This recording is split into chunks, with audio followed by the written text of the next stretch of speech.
Today Kent and I are going to show you how to repot a violet, particularly a violet that has a really long neck. A customer brought this in to us here at the store, and it has been growing for a very long time. Oh, it just broke off the roots, and most people would get really scared when that happened, but it's not really a problem today because we're going to be doing a radical repotting to get ahead. But I want you to see this particular stem end of it where it broke off. It was actually rotted.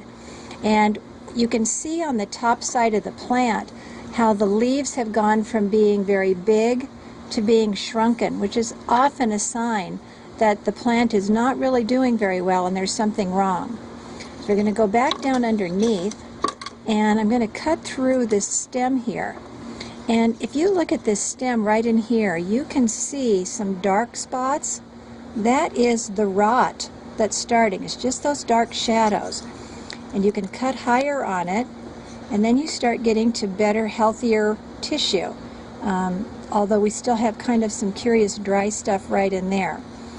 Ultimately, though, this plant we're going to be cutting much, much higher, because the first thing we have to do is strip this back so that we get down to a healthy center.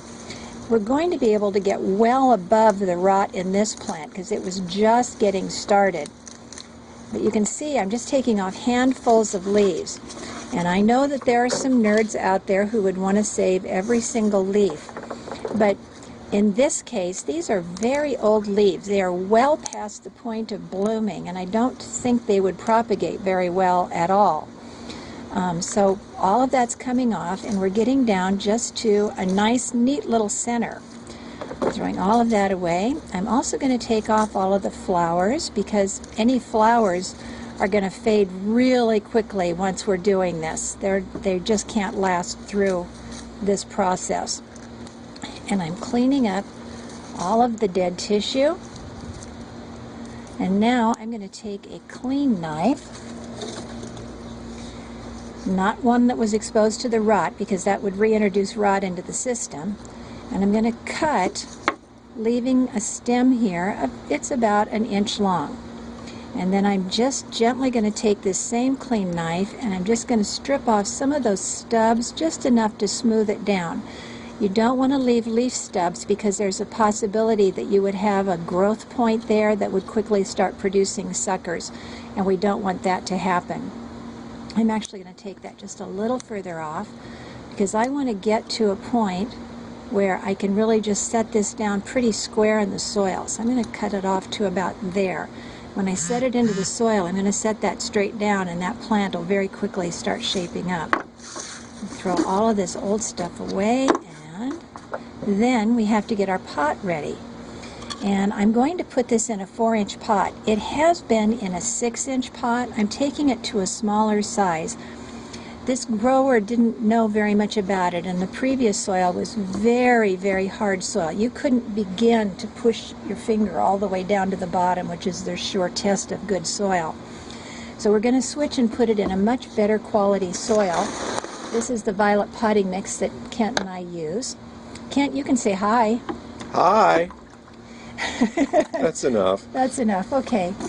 And I'm going to get this potting mix a little bit wet. It's kind of like making pie dough at this point. You want to get it just to the right consistency, that it holds together but isn't soggy wet. And I'm going to fill my pot with that up to the surface, just like that. I've not packed it at all. I'm also going to reach and grab a wick and put the wick in now, because eventually we will be wick watering this, and it's just easier to have it in right away. This customer was told that they should come back in a month and get their violet, and at that point, if they don't come back, we will have it already on wick so that it'll be ready to advance. Okay, now I'm going to water this again, and I'm watering it just enough that it's not going to drip, but I can feel the pot getting heavier, and that'll tell me if it does start to drip. We would want to let it stop dripping. but it's doing pretty, I think that's just about right. It feels just good and heavy, but it's not dripping, so I know it's not soggy. Then we're going to take this crown and we're going to set it square down in, just like that. And we aim that right for the middle.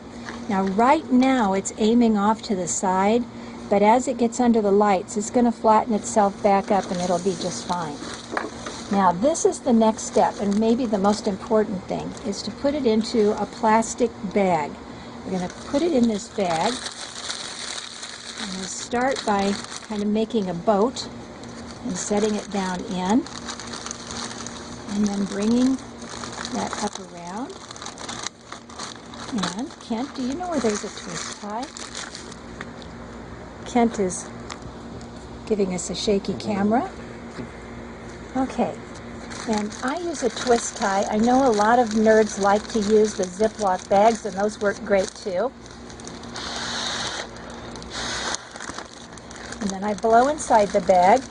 That puts a lot of warm, moist, Hot, moist air, and carbon dioxide, which is a great start for the plant. If the leaves should happen to touch the side of the bags, it's not a big issue. It might leave a little watermark, but it's certainly not deadly to the plant. And then we'll set this plant under the lights, a fluorescent light. Actually, we can move over really quickly. That's going to make a weird light change. But in a position like this, it's not directly under the light, it's just off to the side.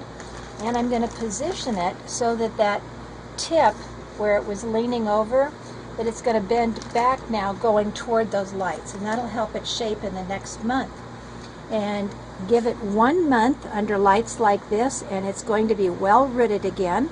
All the rot will be behind it, and it probably will be setting flowers. This plant looked like it really wanted to bloom. So at that point, I'll open the bag up. I'll keep it open for 1 day with the bag, with the plant just sitting inside the bag, but the bag open, and then the next day it'll come out of the bag and it'll be ready to go back to its home.